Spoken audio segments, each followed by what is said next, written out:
getting it in, yeah. No time for no loss, I'm paying the cost, I'm ready to win, yeah. Refuse, mine it can't be diffused. If you ain't thinking the same, then we playing by different rules.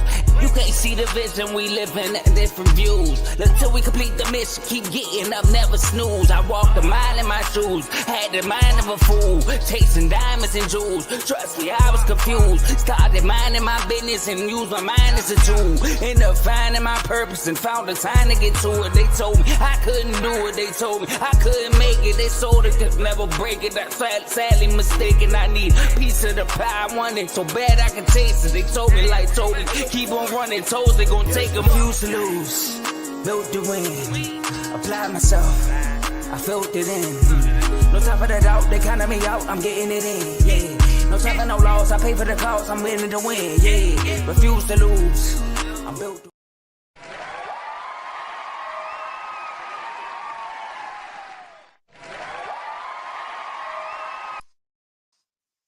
What's up, everybody? Welcome back to another episode of BWT. I'm your host, Teddy, and today we will be giving the grades for last year in the NL and the AL Central. 10 teams, run through them real quick, and that's that, right? So, before we get started, I want to make sure I thank all the new subscribers here on the channel. I've got a bunch of new ones. We recently passed 100. So shout out to you guys for making that possible, and yeah, I really appreciate it. And I also want to make sure that you guys are subscribing to this channel and the other channels on the Refuse to Lose network. We've got Carl Talking College, gives you all the information you need to know about college basketball and college football. We've got FFC, Fantasy Football with Coach Coombs. Fantasy's been done for quite some time, but he's been going through the playoffs and stuff like that, and I'm sure he will be talking about the Super Bowl coming up within the next couple weeks. We got RBO, Real Ballers Only, just released a video yesterday with JMO, and I forgot the other guest. Sorry about that, but make sure you tune into that. That was a good episode, and everything NBA related in that show. And then we've got Dave's Doghouse, which is a show where you get put in the doghouse or you get put in the yard. You get put in the doghouse for doing something crazy, which today there's a couple people that might get put in the doghouse. If you've been paying attention in the sports world, you know exactly who I'm talking about. And then you get put in the yard for doing something great. You can be a team, you can be a media member, a player, reporter, owner, coach, everything. So make sure you tune into that, subscribe to him. And then we have Unfazed with Joe and AJ. Great show that they just released last Tuesday, which was a recap of the NFC Championship game where we had a representative from the Eagles and the Commanders going head to head. So that was fun. Make sure you tune into them. They're live every Tuesday at 9 p.m. Eastern Standard Time. And then we got In the Red Corner, which is a boxing show, one of the hottest shows on the network. So make sure you are subscribed to them so you don't miss out on any content that they're pushing out. And then, of course, we have the main show, which is our sports center of the network. That's Refuse to Lose with Joe, Dave, and Tomo. Gives you everything you need to know in the sports world. They've been going through the playoffs, been talking about NBA recently, and with MLB coming up, I'm sure I will be asked to be on there. So make sure you tune in. And yeah, make sure you guys are subscribed to all the shows on the network. We keep you updated with everything going on in the sports world. And make sure that you are also clicking the link in the bio if you want to become a member. We have Instagram chats. We've got MLB, NBA, WNBA, college basketball, college football, NFL, hockey, NASCAR, soccer, all of it. So make sure you tune into that. And all those shows that I mentioned earlier, you can click the link in the description, and there is a link to their show right there. So it will not take up too much time to subscribe to those shows. All right. Now that that's done with, we can get into the grades. We are going to start off in the NL Central, and the first team up is the Pittsburgh Pirates. They went 76 and 86 last year. Some standouts that they had in this season were Paul Skeens, of course, Rookie of the Year, was in contention for Cy Young, started in the All Star game, and one of the hottest baseball cards on the market. Uh, an 11-year-old pulled his card, and he came out and declined the offer that Paul Skeens and the Pirates and Paul Skeens' girlfriend Livy Dunn offered for the card. So there will be some negotiations for that. Jared Jones had a great year. Brian Reynolds, Key Brian Hayes, O'Neal Cruz. O'Neal Cruz, he had an okay year. He struggled defensively at shortstop with a lot of throwing errors. So what they did was put him in center field, and I feel like that really helped them out defensively. He is 6'7" with a very very good arm. So for them, that'll help them out a lot in the long run. I'm gonna give them a C this year. I had high hopes for them because of some of the moves that they made in the off season, but it just didn't pan out. Ended up last in the division, so that's that. Hopefully, they can come back next year and have a good year. Um, but this is a pretty average to tough division, so um, it'll be a battle for sure. And then next up, we've got the Cincinnati Reds. They finished 77 and 85, a game above the Pirates, to end in fourth place in the division.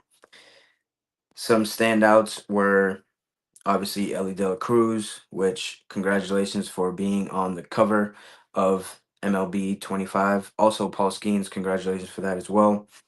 First time there's three players to be on the cover. I will be playing that game a lot, so if you think you're good at MLB The Show, add me, and you'll probably lose. I got Jonathan India, Hunter Green, Nick Benson, and Tyler Stevenson.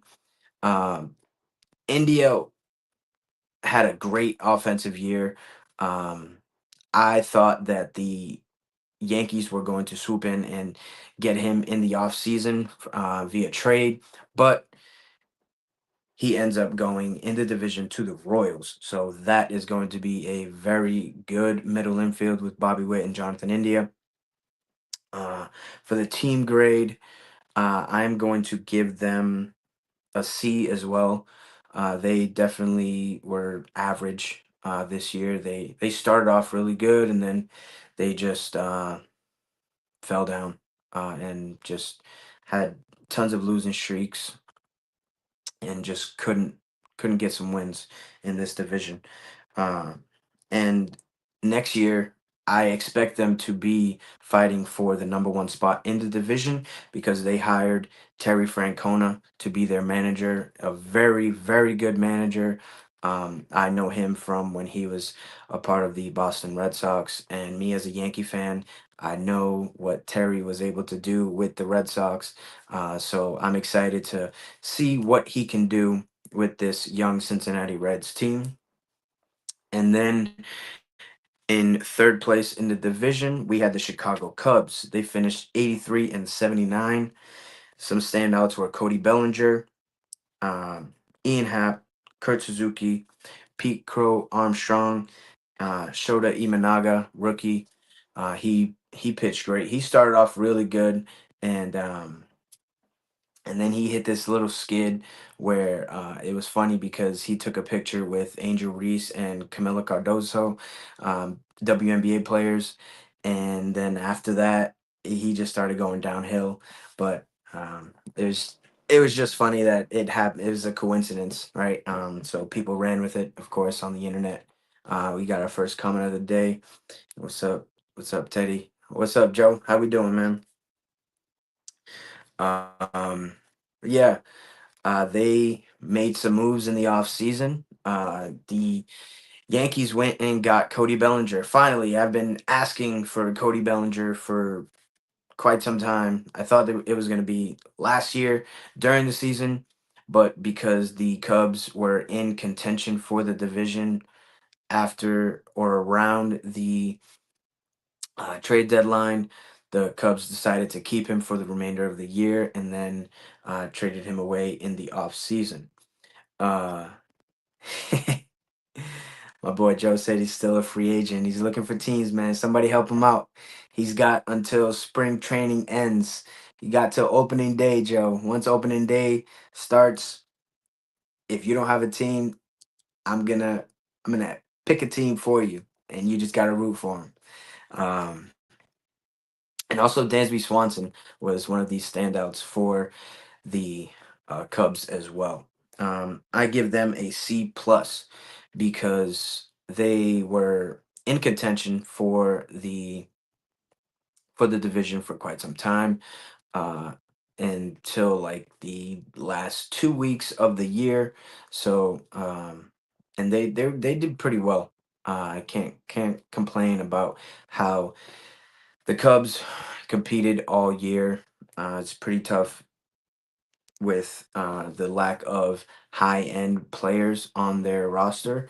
Um, it's going to be interesting to see what they do after letting go of Isaac Paredes and acquiring Kyle Tucker now to take up right field. Very interested to see how his numbers go this year. And then in second place in the division, we've got the St. Louis Cardinals. They finished 83 and 79. Um, some standouts: Paul Goldschmidt, Nolan Arenado, Lars Nootbaar, Jordan Walker, Mason Wynn, and Wilson Contreras. Um, Wilson Contreras, man, he is making a switch to first base because he broke his wrist a couple times with getting in the way of the batters when they were swinging. So they unfortunately hit his wrist a couple times, and now he has to go and play first base, which I think is going to be a good thing for him. Uh, and again, the Yankees go into the NL Central and get a guy from a team. Paul Goldschmidt is now a Yankee. We'll talk about that more when the Yankees come up. But I'm very interested in how this team is going to be. Um, they they've got some pieces, right?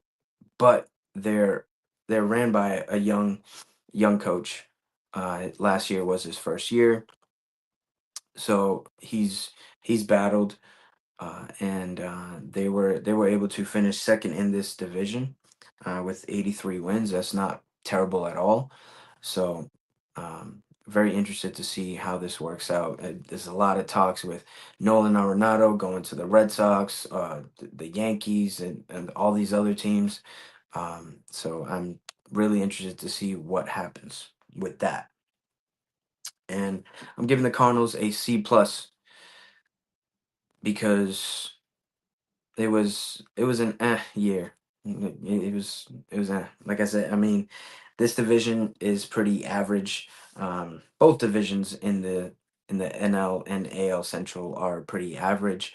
You don't have to be one of the top teams in the league to win the division, but you have to be the best of the average teams. So, and the winner of this division was the Milwaukee Brewers. They finished 93 and 69. Some standouts for them were Christian Yelich, Jackson Churio, rookie, bursted onto the scene. Crazy. He he's going to be a very good player in this league for a very long time.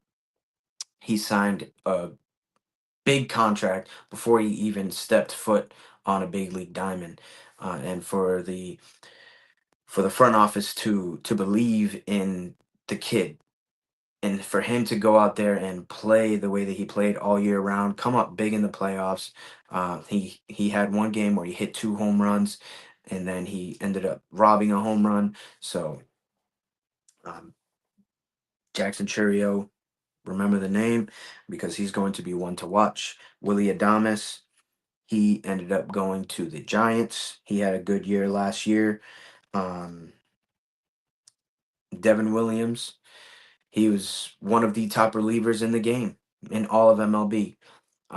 But again, the Yankees come in and they take a guy from the NL Central. This time, Devin Williams to the Yankees for Nestor Cortez and Caleb Duran. Caleb Duran is a very fast, great bat to ball skills, and he won the prospect of the year in the Arizona Fall League with a crazy amount of stolen bases in a short time. So and Nestor Cortez, I mean, I'm sorry, it just had to be you, man.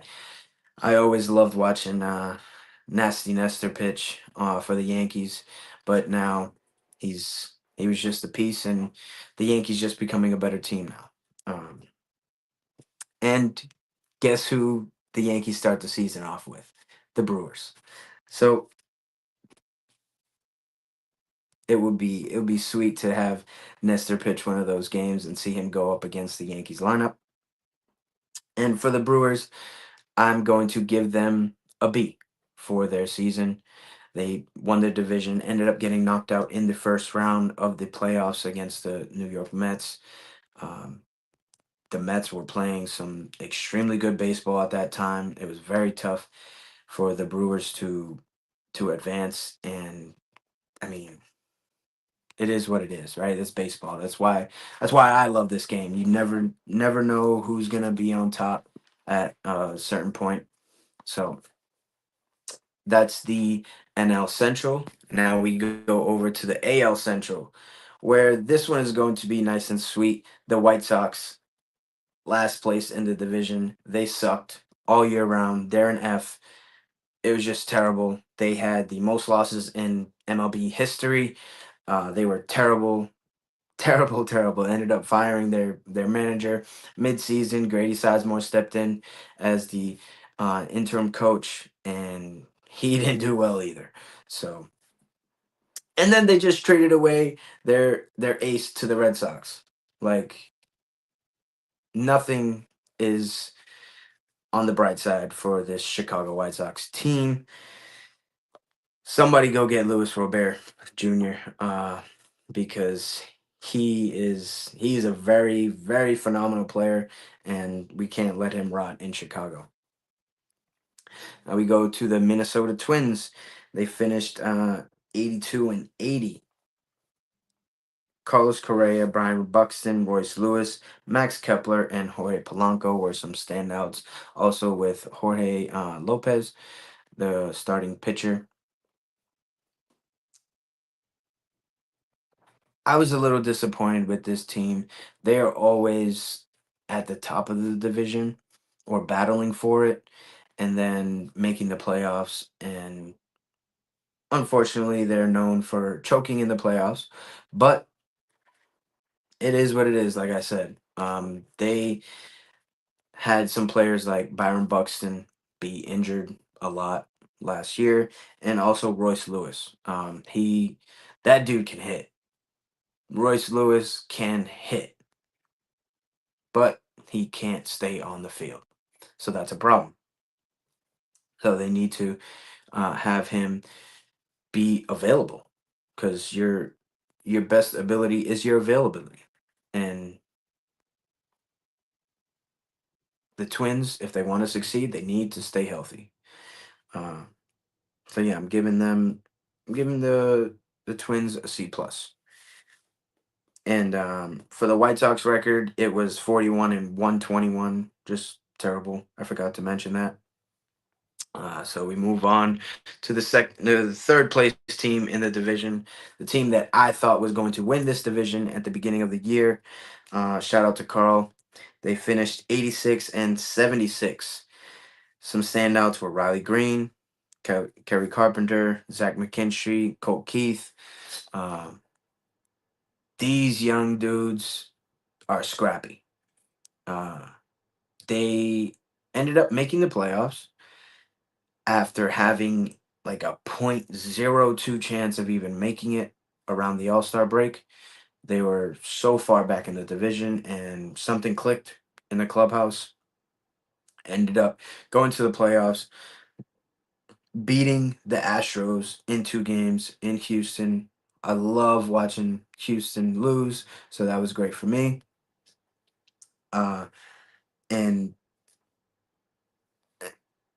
how did I not mention the AL Cy Young, Tariq Skubal? That dude, nasty, nasty, nasty, nasty. They need to go out and get 1 or 2 more pieces. I think a bat and another arm. Carl has been asking for another starting pitcher because they have like 3 or 4 guys that are starters, and then they go to that opening guy for the 5th spot in the rotation. So I think they need to go out and get 1 more guy. And for them, I'm gonna give them a B for having the season that they had. It was crazy, just magical, magical. The second half of their season was complete magic. I don't know what AJ Hinch did to these guys, what he said, what he gave them to drink or to eat or something like. I don't know what it was, and ever since Javi Baez got hurt, they started winning. So I mean, sucks that it has to be Javi Baez because he's such a tremendous talent. But like I said, it is what it is. And then we go to second place in this division, the Kansas City Royals. So they finished 86 and 76.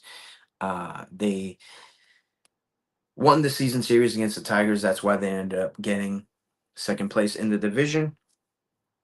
You got Bobby Witt Jr., Salvador Perez, Nick Pascantino, and the entire starting rotation of this team. You had Michael Lorenzen, you had um what was his name? Joe Blank. But their starting pitching was great all year round.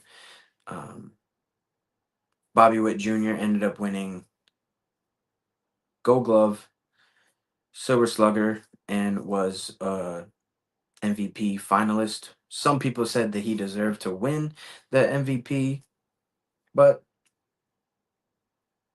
no. He did not match up to what Aaron Judge did. That's why he ended up losing in the race. But he had a great season. He's one of the top shortstops in the game. He's very fun to watch. If you are new to watching baseball, go on YouTube, click Bobby Witt Jr. highlights, and you'll be like, "Wow, this kid can play." Because this kid can play. He does it all. He hits for power. He hits for contact. He can run. He can field with the best of them. He has tremendous range at shortstop. So he's very, very good. Very good. I'm going to give the Royals a B as well for their season grade. They ended up going to the playoffs, beating the Baltimore Orioles in the first round, and then ended up losing to the Yankees in the second round of the playoffs. It it was a good season for them. It was a very good season. Um, Salvador Perez, this dude doesn't age. He just continues to catch great ball games and hit. it's it's very fun to watch. Um, he's and he's a great guy. Just from following him on social media and stuff like that, and hearing all the other players talk about Salvador Perez. They never have anything bad to say about him at all. It's always great things about Salvador Perez. And yeah. And then we go to the winner of this division, the Cleveland Guardians. Standouts were Jose Ramirez, Steven Kwan, Andres Jimenez, the Naylor brothers. Their entire bullpen, they had one of the best bullpens in all of baseball. And of course, you had Emmanuel Clase at the back end of this bullpen. They finished 92 and 69 with Stephen Vogt as his first year being the manager of the team. They've always been a scrappy group, always been a scrappy group. They ended up beating the Tigers in the second round of the playoffs and then lost to the Yankees in the championship series in 6 games, I believe it was. I tend to forget about last year with the Yankees, but yeah, it still hurts. But this team, like I said, they're a scrappy group, starting off with Stephen Kwan, one of the best contact hitters in the game. And he added a little juice this year. He was hitting the ball out of the park, hitting for more doubles. And then Jose Ramirez, a quiet 40-40 season, 40 home runs, 40 stolen bases. Nobody was really talking about it because of what Ohtani was doing. But he went out and raked all year long. He just continues to rake and play a solid third base. And if you're Tim Anderson, you don't want to see him. You know why. But yeah, the Guardians, they're a scrappy group. They know how to play the game. They play small ball. They do all the little things right when some teams just try to hit the long ball and hit home runs and strikeouts and stuff like that. The Guardians do what it takes to win a ball game, and that's why they won their division and were able to go to the championship series last year. And that's it for the AL and NL Central. I'll be back for my next video doing the AL and NL East. So that is going to be fun. Make sure you guys tune into that. And I will see you guys on the next episode. Thanks for tuning in. Peace.